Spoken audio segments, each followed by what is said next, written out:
Hi, my name is Suvin. This is a group assignment video for Group 5, and let me quickly introduce my group members. You have me, Yashwindiran, Patikuma, Suki, and Hani. Then we also have Nico Lim, Li Mingzhi, Jin Yang, and also Wang. So, what is this video about? As part of our group assignment on understanding, preventing, and combating against corruption, we were tasked to interview two different individuals and get their insights and experience on corruption and integrity. So for this group assignment, we had a great opportunity of interviewing two different people. The first one would be Miss Jennifer, who comes from an educational background, and also the second one would be Mr. Sam, who has past experience in business because he had an entrepreneurship business before joining INTI. Rather than just relying on textbook case studies, we want to hear directly from these two individuals who have real experience and insights on this topic. The reason is because corruption doesn't only happen in law or anything, it also happens in institutions, workplaces, and even in universities, and also directly affects the decision that we make in our everyday life. Both of them gave valuable insights from their respective fields, and we are very excited to share what we have learned from this conversation. So without further delay, let's get right into the interview, and the first interview will be with Miss Jennifer. In your years of teaching and researching, have you ever come across real cases that example of corruption that stood out to you? Could you share one important When I read the newspaper, so I come across the case about the 110 So it highlighted how important the transparency, accountability, and also effective oversight of one of organizations. Okay, so from the education's perspective, it reminds us that good government is important for maintain the public trust and also preventing the similar situation in the future. Yeah.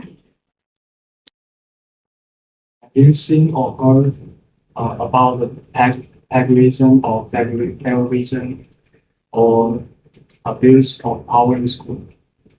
Oh, okay. So I think in such cases, maybe occasional, maybe will happen some mistake. But they remind us that the importance of fairness, accountability, and also ethical decisions making in any environment. So it's important to have a policy and also procedure for the school or the school level higher educations. Based on your study, do you believe the main causes of corruption in Malaysia? Is it more structural or cultural? I think it's a combination of both. Okay, because system allocation is important in the reducing the opportunity for corruption and the personal value. Okay, and also the social attitude. Okay, it's important to influence the individual behavior. So both are important. How effective do you think Malaysian current law and institution like the MSCC are in tracking corruption? What gap do you see from an academic perspective? Oh, okay. I believe Malaysia has taken some steps to strengthen the anti-corruption framework. So, such as the Institute for MSCC. So, it's very, very important in this effort. So, I believe at the same time, need to still have a room to improve and still continuous improving in the areas such as transparency, consistency, and also public awareness. So, I believe this effort can reduce these are combating corruption and ongoing process. So that require cooperations for many stakeholders, many public. What advice would you give students that face ethical problem or pressure to minimize their activity? Okay, so I will encourage students if they go when they enter the workplace, so they will stay their guide by their personal value or professional ethics. When they face some difficulty or problem in the workplace, so maybe they can get help from the advice from the supervisor or mentor or parents or sibling who they can trust. before the making the decision. So I believe it's not so it's a challenging to facing this kind of problem, but it will help to build the trust, credibility, and also long-term professional growth. Okay, hello sir.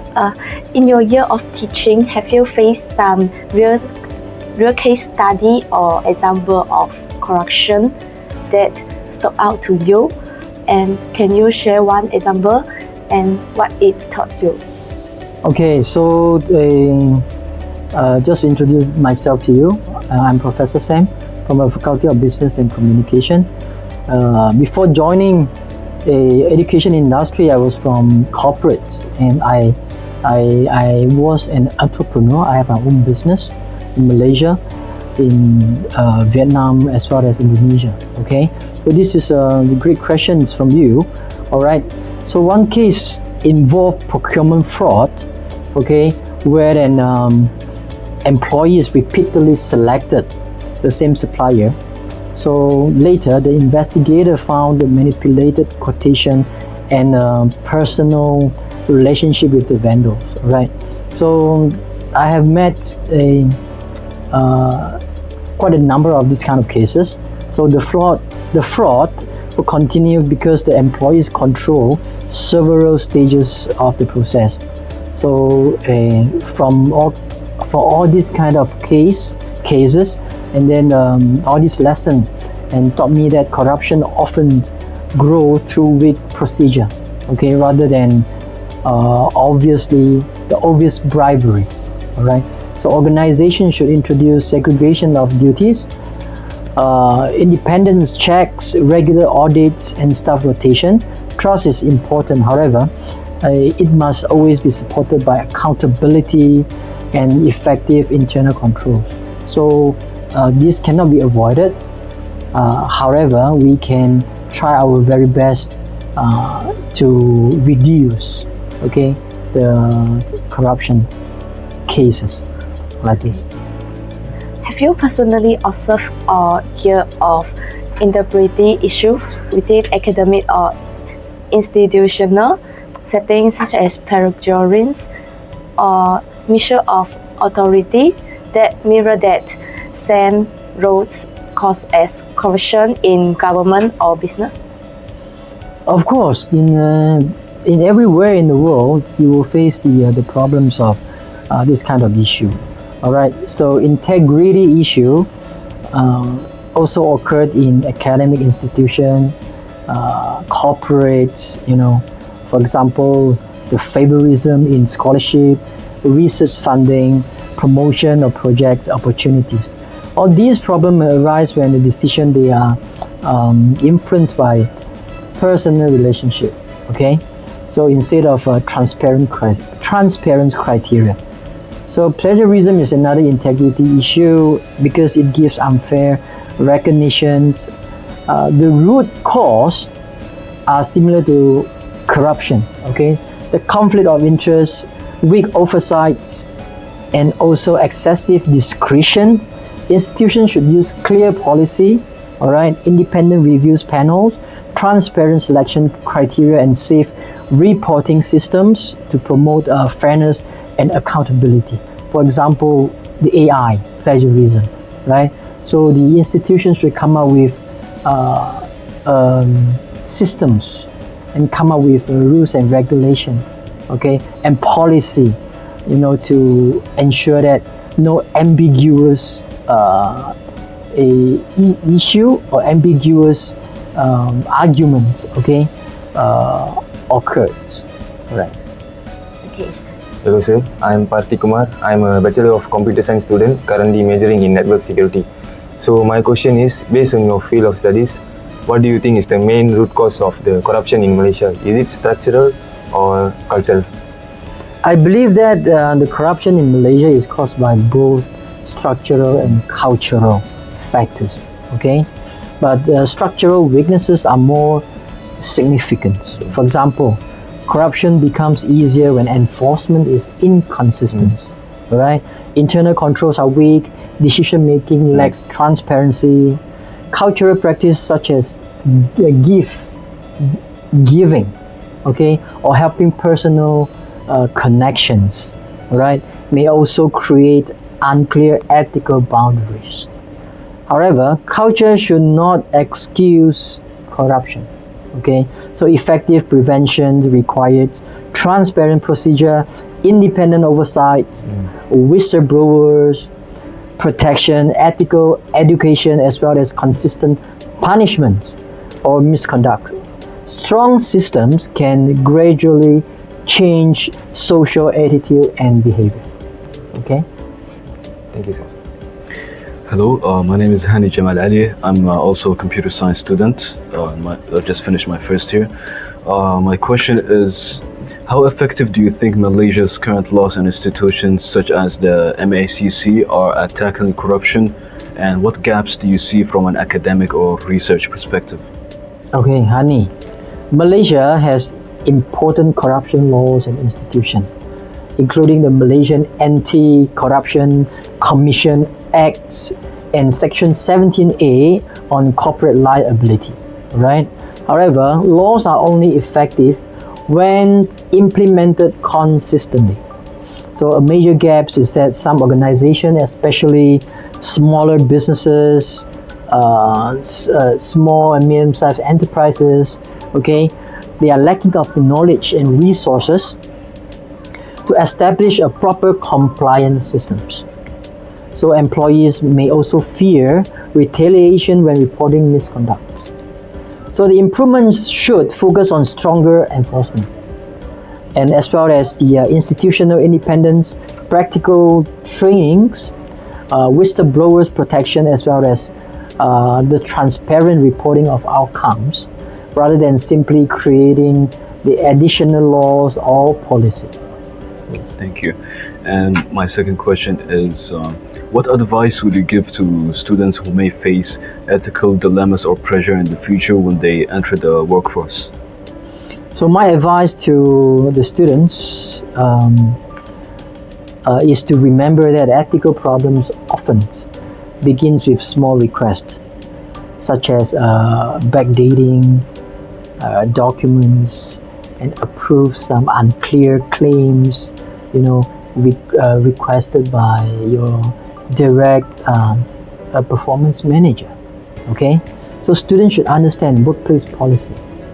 Ask questions when something appeared improper, and request important instruction in writing.